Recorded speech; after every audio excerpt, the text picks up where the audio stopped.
మహాలయ పక్షాలు వస్తున్నాయి సెప్టెంబర్ 18 నుంచి అక్టోబర్ 2వ తారీఖు వరకు. సో మహాలయ పక్షాలు పితృదేవత కార్యక్రమాలు చేయడం వల్ల మనకి ఎలాంటి ఆటంకాలు ఉన్నా కానీ అవన్నీ తొలగిపోతాయి అని చెప్పి మన పెద్దలు చెప్తూ వస్తున్నారు.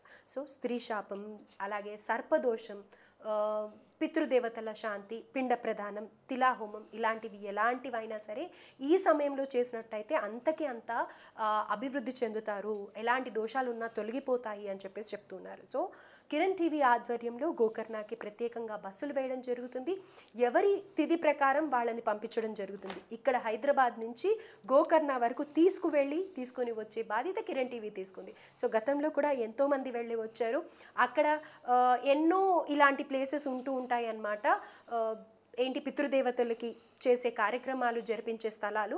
కానీ అన్నిటికంటే కూడా ప్రత్యేకంగా మనం సెలెక్ట్ చేసుకున్న స్థలంలో వాళ్ళు గురువులు ఎవరైతే ఉన్నారో వాళ్ళు తరతరాల నుంచి కూడా ఇది పద్ధతి ప్రకారం వైదిక శాస్త్ర ప్రకారం ఎలా చేయాలి అనే దాంట్లో వాళ్ళు కరెక్ట్గా చేయించి పంపించడం జరుగుతుంది. ఎంతోమంది అభివృద్ధి చెందారు, వాటి ఫలితాలని చూశారు. కాబట్టి ఇప్పుడు గోకర్ణలో ఆ క్షేత్రం ఎలా ఉంటుంది, అక్కడ ఎలాంటి పూజ జరుగుతుంది అనేది కూడా ఆ వీడియో కూడా ఒకటి పబ్లిష్ చేయడం జరిగింది. ఆ వీడియోలో కూడా చూడొచ్చు. సో అక్టోబర్ 2 వరకు కూడా ఈ కార్యక్రమం జరుగుతుంది. అమావాస్య అక్టోబర్ 2న 2 బస్సులు వేయడం జరుగుతుంది. కాబట్టి ప్రతి ఒక్కరు కూడా ఈ అవకాశాన్ని సద్వినియోగం చేసుకోవాలని మనస్ఫూర్తిగా కోరుకుంటున్నాను. నమస్తే సార్. శ్రీమాత్రే నమః. సార్ గ్రహణం అక్టోబర్ 2 అమావాస్య రోజున వస్తుంది అని అన్నారు.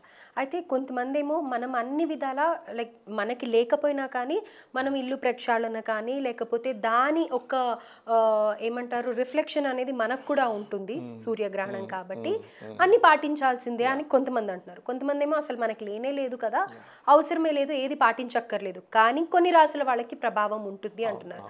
సో ఈ కన్ఫ్యూజన్స్ అన్నిటిని క్లియర్ చేయండి సార్. తప్పకుండా అమ్మా. ఫస్ట్ ఆఫ్ ఆల్ ఏంటంటే మనకైతే లేదు గ్రహణం. ఎందుకు లేదు అంటే దీనికి కారణాలు ఉంటాయి కొన్ని. పగడపూట వచ్చే చంద్రగ్రహణము, రాత్రిపూట వచ్చే సూర్యగ్రహణము ఆ ప్రాంతానికి ఉండదు. ఇప్పుడు రాత్రిపూట వస్తుంది సూర్యగ్రహణం అంటే అమెరికన్ కంట్రీస్లో మాత్రమే కనిపిస్తుంది. మనకి ఎప్పుడైతే కనబడదో మనకి దాని ప్రభావం ఉండదు.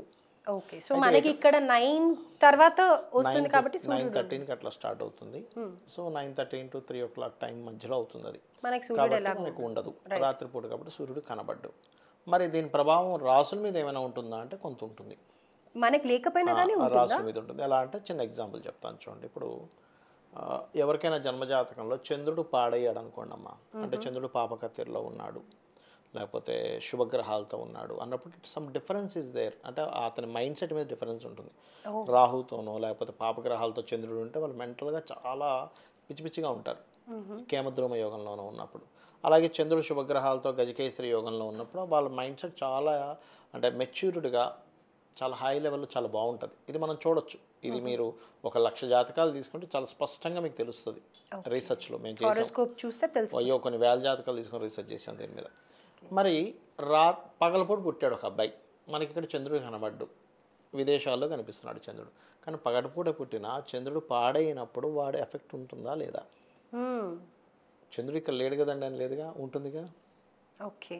అట్లాగే అలా ఏంటంటే ఈ వ్యక్తి ఆ రోజు గ్రహణం ఏదైతే జరుగుతుందో వీళ్ళ లగ్నం నుంచి లేదా రాశి నుంచి ఎక్కడెక్కడైతే ఏ భావాల మీద అయితే ఆ గ్రహణం పడుతుందో దాన్ని బట్టి మంచి చెడులు ఒక 40 days ఉంటాయి. గ్రహణం రోజు నుంచి 40 days ఉంటాయి. కాబట్టి ఆ 40 days ఈ విషయాల్లో జాగ్రత్తగా ఉండాలి అనేటువంటిది ఉంటుంది ఒక్కొక్క రాశిని బట్టి. మరి దీనికి మరి మనం దానాలు అవన్నీ ఇవ్వచ్చా అంటే ఇవ్వచ్చు. దానం ఎప్పుడు కూడా మంచిదే, గుర్తుపెట్టుకోండి. ఇవ్వకూడదు దానం అక్కర్లేదు కాదు. ఇది పితృపక్షాలు, అది కాక పితృ అమావాస్య కూడా అవుతుంది ఆ రోజు. మహాలయ అమావాస్య కూడా అవుతుంది. దీనికి కూడా కొన్ని సందేహాలు అడుగుతాను, చెప్తానమ్మా నేను మీకు. మహాలయ అమావాస్య గురించి కూడా మనం మాట్లాడుకుందాం. అయితే ఫస్ట్ మనం ఒక్కొక్క లగ్నం నుంచి కనుక తీసుకుంటే మేషలగ్నం వారికి చాలా మంచిది. 6వ స్థానంలో గ్రహణం. పోటీ పరీక్షల్లో చక్కగా రాణిస్తారు, నో డౌట్. వృషభం వారికి మాత్రం సంతానం విషయంలో విదేశాల్లో ఉంటారు కదా కొంతమంది, విదేశాల్లో గర్భవతులు కొంచెం వృషభ లగ్నం వృషభ రాశి వారు జాగ్రత్తగా ఉండాలి. జాగ్రత్త అంటే మనకు మహర్షులు చెప్పింది ఏమిటి అంటే మను పడుకో, చక్కగా రెస్ట్ తీసుకో అని చెప్పారు. అంతకుమించి ఏం చెప్పలేదు. కష్టపడిపోమని ఏం చెప్పలేదు, జిమ్కి వెళ్ళి ఎత్తమని ఏం చెప్పలేదు. వీళ్ళు ఇంకో రకంగా చెప్తారు దీన్ని. ఎందుకు అలా గర్భవతి ఇప్పుడు పోయి జిమ్కి వెళ్ళాలా గ్రహణం సమయం అయితే ఏమవుతుంది, రెస్ట్ తీసుకోమని చెప్తే కూడా వివాదమా అనిపిస్తుంది నాకు. అదేం విచిత్రం అమ్మా, నాకు అర్థం కాదు. రెస్ట్ తీసుకోమంటే వివాదం ఎందుకు అక్కడ అసలు? అంటే మూఢనమ్మకాలు అన్న దాని కింద కొట్టుబడేస్తారు. రెస్ట్ తీసుకోమన్నా మూఢనమ్మకం ఎందుకు అనేది నాకు అర్థం కాని విషయం. నాకు అసలు ఎప్పటికీ కూడా రెస్ట్ తీసుకోమంటే మూఢనమ్మకం ఎందుకు అవుతుంది అది కదా. అది ఇక మిథునం వారికి కనుక చూసుకుంటే ఏదైనా ప్రాపర్టీస్ వాహనాల మీద వెళ్ళేటప్పుడు తల్లిగారు ఆరోగ్య విషయంలో కొంచెం జాగ్రత్తగా ఉండాలి. సూర్యగ్రహణం నుంచి 40 days. కర్కాటకం వారికి చేసే ప్రయత్నాలు ఫలిస్తాయి సూర్యగ్రహణం వల్ల. సింహం వారు ఫైనాన్షియల్ డీల్స్ విషయంలో జాగ్రత్తగా ఉండాలి. సింహరాశి వారు. కన్యవారు ఏంటంటే అమ్మ, వివాహం అంటే వీళ్ళకి ఫస్ట్ చంద్రగ్రహణం సప్తమంలో పడింది, నెక్స్ట్ లగ్నంలో పడుతుంది. సో దీనివల్ల ఏంటంటే లగ్న సప్తమాలు యాక్టివ్ అయ్యాయి. అందుకని ఏంటి, వివాహ నిర్ణయాలు తీసుకోకూడదు ఈ 40 days. ఓకే. అండ్ స్పెసిఫిక్గా కొన్నిసార్లు ఏమవుద్దంటే కన్యలోనే పడుతున్నప్పుడు కొన్ని ఆలోచన విధానంలో ఏదో అయిపోతుంది, ఏదో చేసేద్దాం, ఎవరో నన్ను అవమానించేశారు. సన్ కదా లగ్నంలో ఉండి, సన్ ఏంటంటే కొంచెం గౌరవానికి కారకుడు. నేను ఇక్కడ అవమానం పొందేశాను, అసలు ఏముండదు అక్కడ. కొన్నిసార్లు మనం చిన్న విషయాన్ని పట్టుకొని నాకేదో అవమానం జరిగిపోయిందని మనం ఇదైపోతుంటాం. అక్కడ ఏమీ ఉండదు అక్కడ అసలు. అవతల మన భావన ఎక్కువ ఉంటుంది ఇక్కడ. ఆ విషయంలో జాగ్రత్తగా ఉండాలి. తులవారు ఇన్వెస్ట్మెంట్స్ విషయంలో జాగ్రత్తగా ఉండాలి. వృశ్చిక లగ్నం వారు లాభం బాగా వస్తుంది, ఎందుకంటే లాభస్థానంలో గ్రహణం కదా, అన్ని రకాల లాభాలు సిద్ధిస్తాయి. కాకపోతే ఒక్కొక్కసారి ఏదో లాటరీ వస్తుందనో లేకపోతే ఇంకోటి ఎందులోనో ఈజీ మనీ వస్తుంది, వీటి జోలికి వెళ్ళకండి. షేర్ మార్కెట్ అని ఇట్లాంటి జోలికి కొంచెం జాగ్రత్తగా ఉండండి. ధనస్సు వారికి గతంతో పోల్చుకుంటే కొంత కెరీర్ విషయంలో కొంత డెవలప్మెంట్స్ ఇస్తాడు అక్కడ. కాకపోతే తొందరపడి జాబులు మానేయడం లాంటి మాత్రం చేయకండి, ఎందుకంటే దశమంలో కేతు ఉన్నాడుగా, అందుకని. మకరం వారు లాంగ్ జర్నీ చేసేటప్పుడు తండ్రి గారి ఆరోగ్య విషయంలోని బ్యాంక్ ట్రాన్సాక్షన్స్ చేసేటప్పుడు జాగ్రత్తగా ఉండాలి.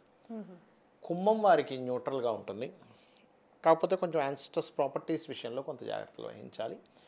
మీనరాశి వారికి కూడా సేమ్ యాజ్ ఇట్ ఈజ్ మనం ఎలా అయితే కన్యకి చెప్పుకున్నామో, మీనం వారు కూడా వివాహ నిర్ణయాలు, పార్ట్నర్షిప్స్ రిలేటెడ్ సంబంధించినటువంటి విషయాల్లో జాగ్రత్తగా ఉండాలి. ఇక దానం ఏమి ఇవ్వాలి, గోధుమలు బియ్యము అంటే రవిచంద్రులకి, అలాగే మినుములు ఉలవలు రాహుకేతువులకు సంబంధించినవి, ఇవి దానంగా ఇస్తూ ఏ రాశి వాళ్ళైనా ఏ రాశి వారైనా ఈ దానాలు ఇవ్వచ్చు. ఎక్కువగా ప్రభావం ఉన్న వాళ్ళు ఎక్కువ ఇవ్వాలి. ఎవరికి బాగుంది అంటే ఫస్ట్ బాగున్నవేంటి, మేషము, కర్కాటకము, ఓకే, మేషము, కర్కాటకము, వృశ్చికము, ధనస్సు, ఈ 4 రాశులు చాలా బాగుంది. కుంభం న్యూట్రల్గా ఉంది. మరి జాగ్రత్త తీసుకోవాల్సిన రాశులు ఏమిటి అంటే కన్యా రాశి, మకర రాశి అండ్ వృషభ రాశి. అదే ముందు వెనక రాశులు కూడా కొంచెం చూసుకోవాలంటే సింహము అండ్ తుల జాగ్రత్త పడాలి. ఏ జాగ్రత్తలు అనేది ఇందాక ఆల్రెడీ నేను మీకు చెప్పాను. ఇవి వీళ్ళందరూ కూడా గ్రహణం అక్కడ పెట్టినా మీరు ఇక్కడ దానం ఇస్తే చాలా మంచిది, అమావాస్య అవుతుంది కాబట్టి. ఒకటి, మహాలయ అమావాస్య నాడు మీరు ఇచ్చే దానం 1000 రెట్లు 1,00,000 రెట్లు ఫలితాలు ఇస్తాయని చెప్తూ ఉంటారు.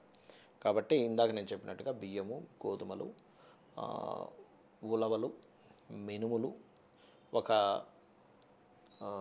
ఇత్తడి గిన్నె ఒకటి తీసుకొని అందులో స్వచ్ఛమైనటువంటి ఆవు నెయ్యి పెట్టి, అదేవిధంగా ఏవైనా పప్పులు కూడా ఇవ్వచ్చు దాంతో కలిపి. కాకపోతే చంద్ర సూర్య ప్రతిమలో ఒక నాడకపడిగా వీటన్నిటిని తీసుకొని పంతులు గారికి మంత్ర సహితంగా ఇవ్వాలి. వాళ్ళు మంత్రం చదువుతారు, మీకు గ్రహణ దోషం పోవాలి, అక్కడ పెట్టేసి వెళ్ళిపోండి అంటే అవి పనిచేయవు. మన చేతితో స్వయంగా ఇవ్వాలి, వాళ్ళు తీసుకుంటారు, ఆ రకంగానే ఇవ్వాలి, గుర్తుపెట్టుకోండి. అది అలాగే ఇది చేయాలి. రైట్. సో ముఖ్యంగా కన్యారాశి వాళ్ళకి ప్రభావం ఎక్కువగా ఉంటుంది. ఇంకా ఇతర రాశులు కూడా కొన్ని చెప్పారు. మీరు చెప్పిన విధానంగా ప్రతి రాశి వాళ్ళు కూడా జాగ్రత్త పడితే ఎలాంటి ప్రభావం, మన ఇండియాలో ఉండేవారు పెద్దగా భయపడాల్సిన పని లేదు, విదేశాల్లో ఉండేవారు మాత్రం ఈ జాగ్రత్తలు ఖచ్చితంగా పాటించాలి, తీసుకోవాలి. Right sir. Thank you so much sir. శ్రీమాత్రే నమః.